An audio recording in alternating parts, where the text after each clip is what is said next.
Arlington Special Election 2019 is now one for the history books. Voters dealt with only 2 questions, but their impact will be felt in this town for years to come. We have you covered from all angles on this historic election. Pull up a chair, paint it, then sell it.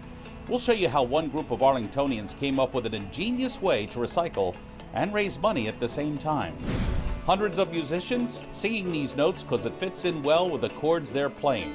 Porchfest 2019 in Arlington proves once again you can never have too many notes. And this isn't your parents' SS Minnow, and the tour was nowhere near 3 hours, but for a few seconds, this watercraft had us transfixed. From McLennan Park to Spy Pond, from Poets Corner to the Mystic River, we have Arlington covered. We're your neighbors, a friend you can turn to. This is ACMi News. It wasn't even close. A reported 41% of Arlington's eligible voters went to the polls this week on 2 key issues that will undoubtedly determine the course of Arlington's future.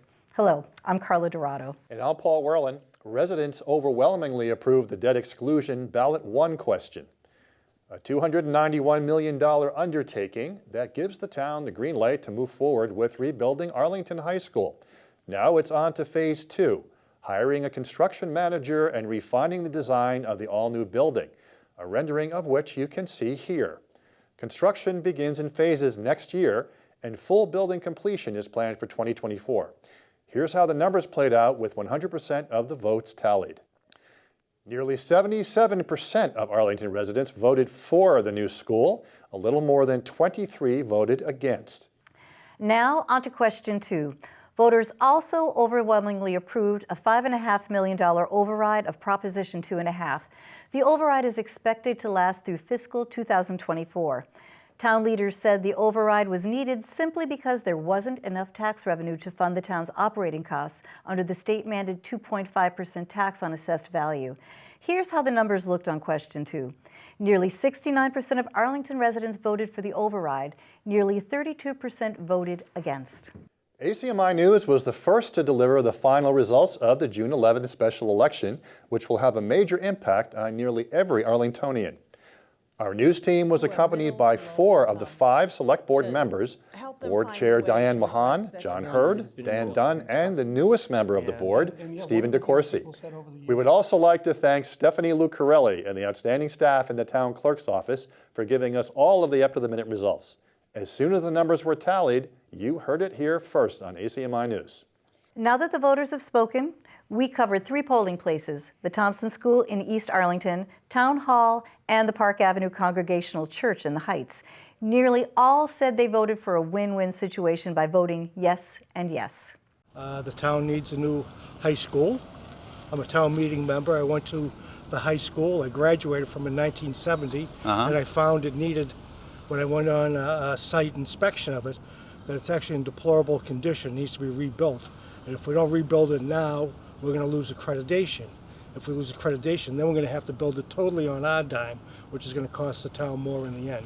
But once you go inside and see how much space is wasted by the continual expansion, there's like probably tens of thousands of square feet of hallway that is just wasted connecting one building with another. You know, if you built a more efficient campus, it'll be a lot more easier to maintain and a lot better for the students. Right now, the security in the building's ridiculous.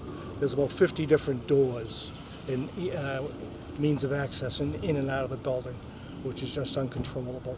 I have taken more than one tour of the high school, and I only have been in town for 9 years, so my kids didn't go there, so I really wasn't familiar with it. But being there, taking community education classes and some of the tours that the building committee sponsored, the place is a horrible mess. And frankly, I was really shocked.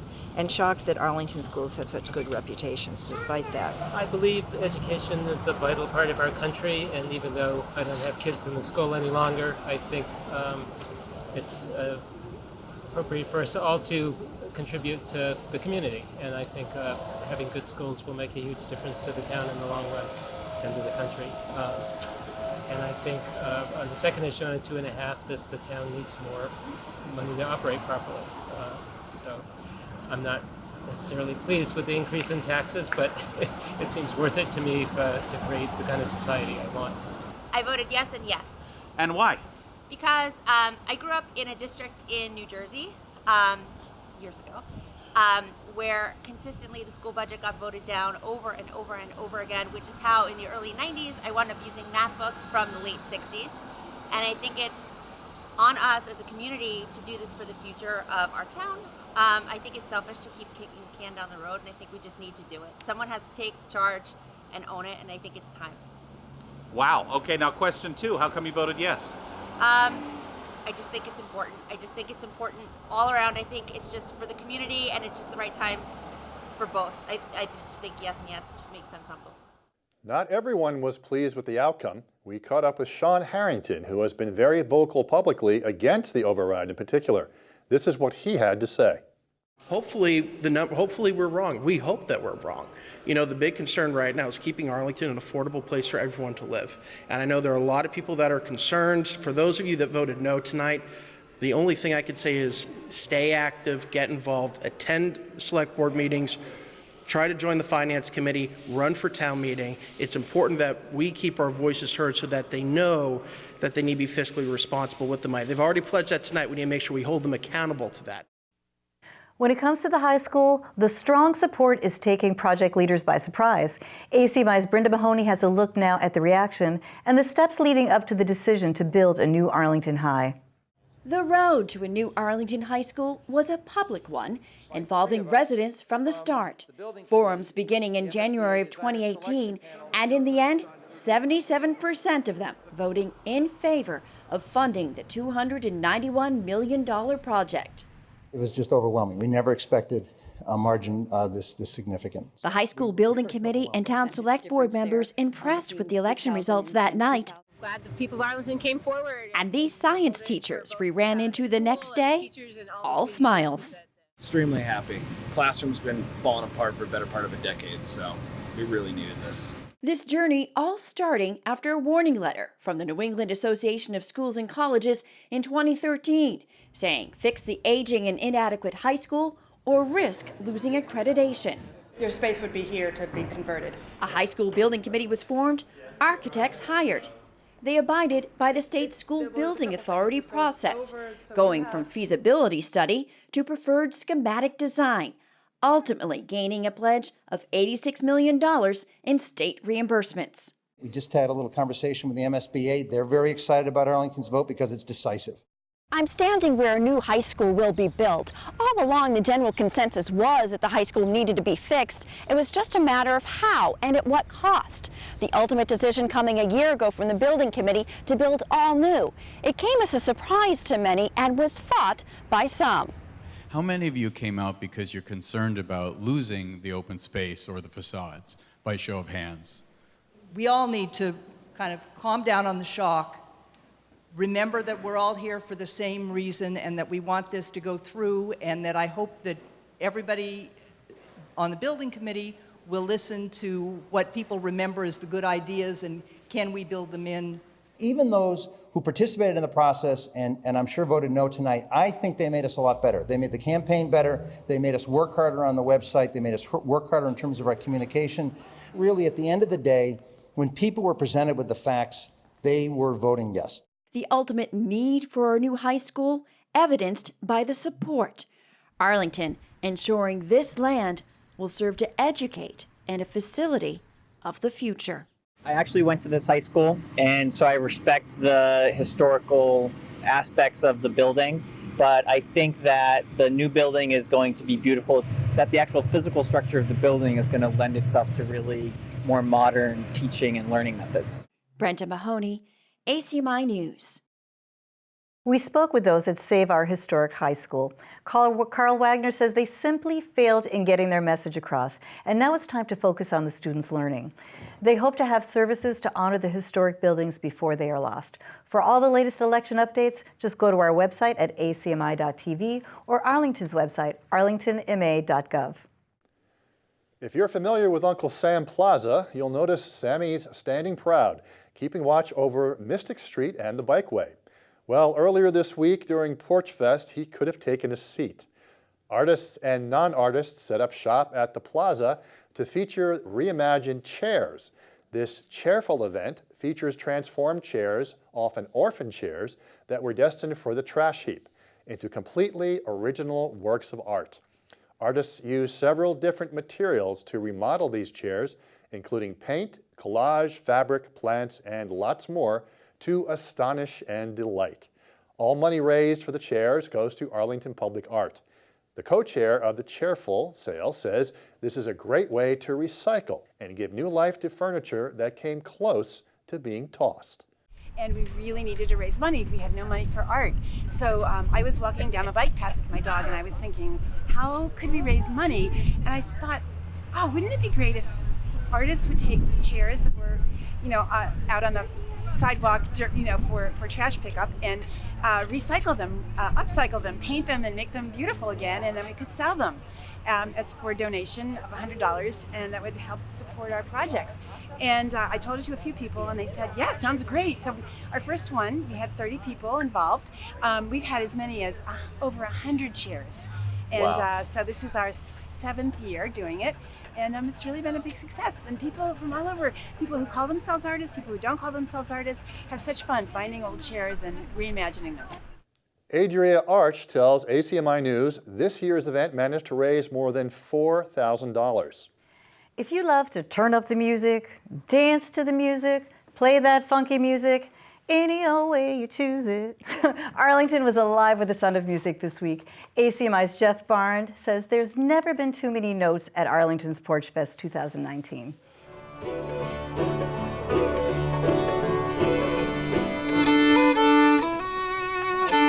The gods of music shone brightly upon more than 225 musicians, performers, and visual artists on nearly 130 Arlington porches.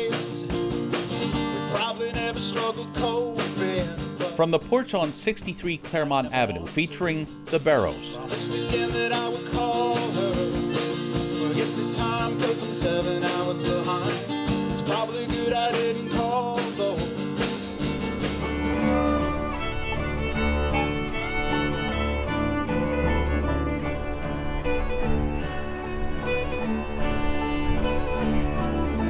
To the folk music at Old Schwam Mill.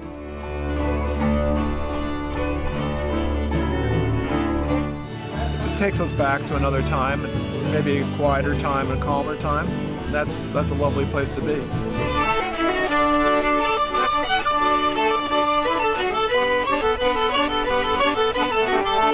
To the more traditional tunes on the grounds of the Jason Russell House.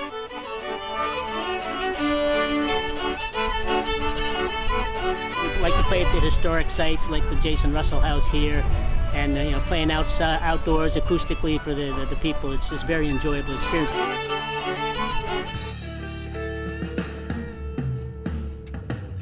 Some girls, they have the natural ease. For Arlington's LGBTQ+ Rainbow Commission, this is their first Arlington Porchfest Pride Stage on Academy Street.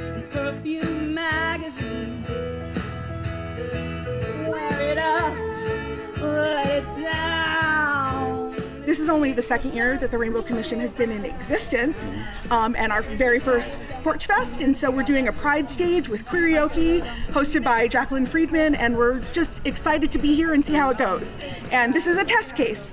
And there's still, reports throughout the world of violence and bigotry and everything else towards the LGBTQIA community. So, it's beginning, but we still have a lot of work to do. So whether it's karaoke, folk, bluegrass,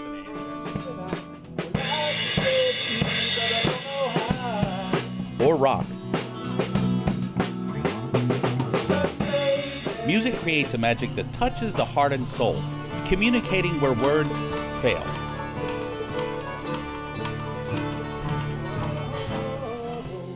Having it on one's own front porch makes it incredibly American. For ACMi News, I'm Jeff Barnes.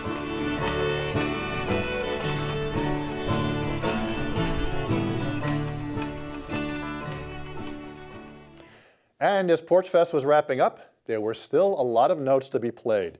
There was an after party at the Arlington Global Service Station on Mass Ave, the perfect spot for a garage band, a special pop-up dance party, and a celebration of community with kids dancing and hula hooping. Just watch.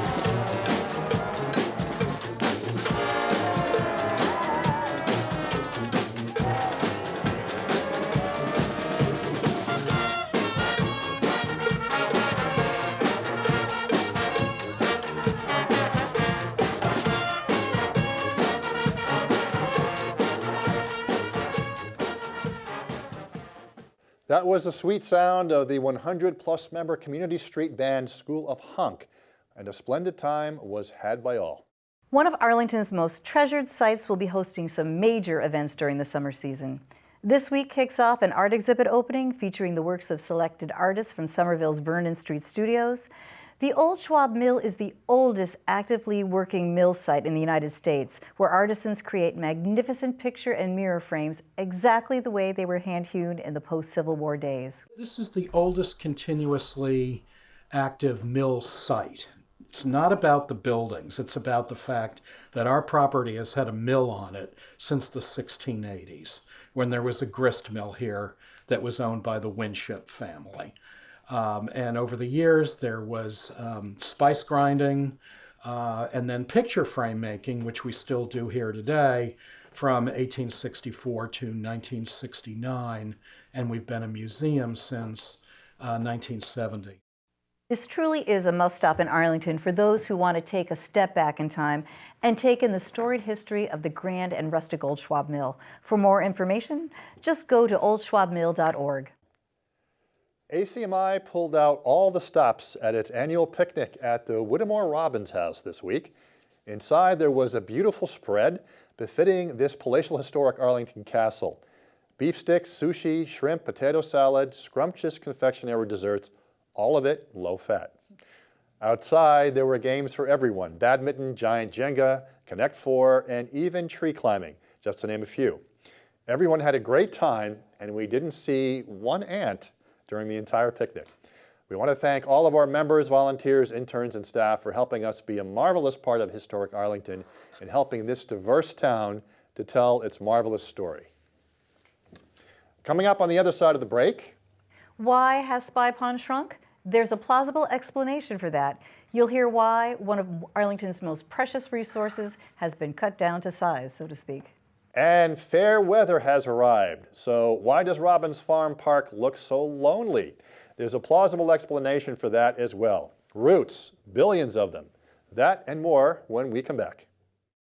If you see news happening in your area and you have a smartphone, you can see it, shoot it, send it. Make sure to hold your phone horizontally and send us your video. Or share your video with us on Facebook, Instagram, and Twitter. Just look for ACMi News.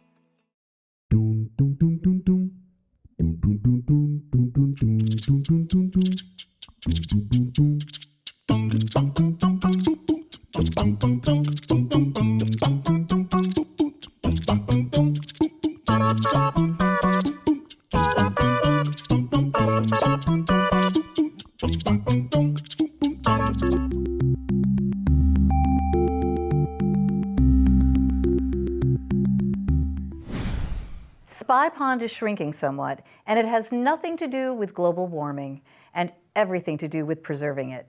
The elevation of the pond has been lowered by roughly 1 foot to complete the work along the water's edge. This is part of the $640,000 Spy Pond Edge and Erosion Control Project. Temporary barriers are set up to tackle what will turn out to be a more stable shoreline to curb erosion. New grasses and bushes will be planted to clean up the water's edge, build a new timber overlook, and create a pathway through the park. Lowering Spy Pond allows for workers to do the job safely, efficiently, and in a timely manner during the summer months. Town leaders say Spy Pond's elevation will grow about a foot, probably sometime in September. Sources of funding for this project come from the CPA, a community block development grant, and a pair of generous donations by the Friends of Spy Pond. It seems the Swans are forever grateful. Town leaders want you to please keep off the grass at the Robbins Farm Park. The baseball diamond and multi-purpose field are closed at the park until further notice.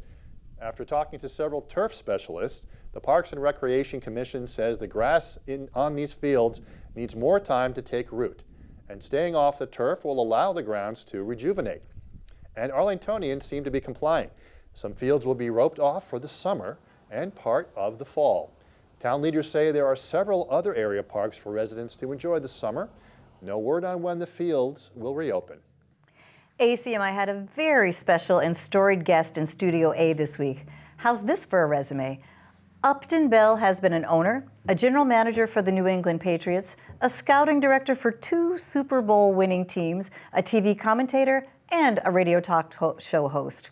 Upton's hardback book, Present at the Creation, touches upon Upton's experiences in the NFL. He has been a witness to some of the greatest moments in NFL history. His dad is the legendary Bert Bell, former owner of the Pittsburgh Steelers and the Philadelphia Eagles, and his mother, Frances Upton, was a popular Broadway actress. Present at the Creation is a fitting title for Upton's book. It tells the whole story of football from the 40s all the way to today, but it also talks about America, the chaos, the marches in the South. I was right near the bridge in Selma, Alabama, the day that Martin Luther King and everybody was beaten on the bridge. The incredible experiences I've had are from here to the end, and also there's a full chapter on my wild life in radio and TV. Here it is. Tell your people to get it. If they don't like it, I'll give them my email. I'll give them their money back. Sounds good. So you were destined to be in entertainment and show business because of your mother, because of your father.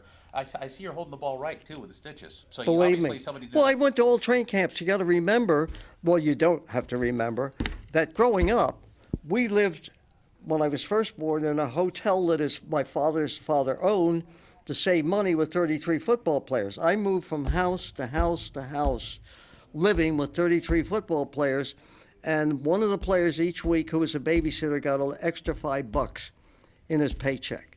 That was life, and it was fascinating. That's how I end up in all of this. It wasn't deigned to happen. What a colorful personality. Present at Creations is available at area bookstores and on Amazon. This will be the last week we have a sports segment, now that the summer season is here. Here's Alex Van Thong with the latest from Studio B.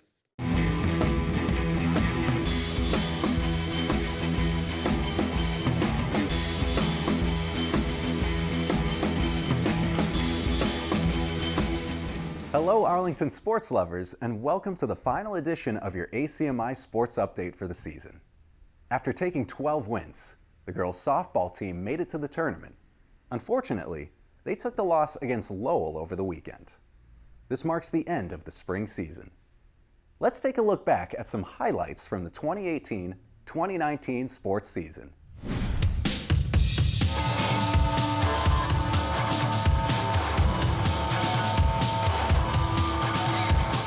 He scores! Francesco Valagusa! Taylor Doherty has control. She's coming down the left side. She has Aaron O'Brien in the net. Shot off the blocker. Oh, it goes in! It's a goal for Arlington. No, it's not. It's a little pitch. That sweet pass. There he is. Callahan walks into the end zone on a perfect pitch and catch from Bowler.